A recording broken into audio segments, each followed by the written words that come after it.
చోటి కర్మ ఈ చోటే, ఈనాటి కర్మ మరునాడే, అనుభవించి తీరాలంటే ఈ సృష్టి నియమం ఇదే. ఎన్ని కన్నీళ్ళ ఉసురిది వెంటాడుతున్నది నీడల్లే కర్మ.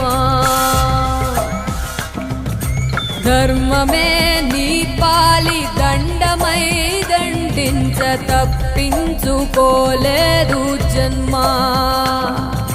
సత్కర్మభిశ్చ సత్ఫలితం, దుష్కర్మ ఏవ దుష్ఫలం. అత్యుత్కట పుణ్య పాపా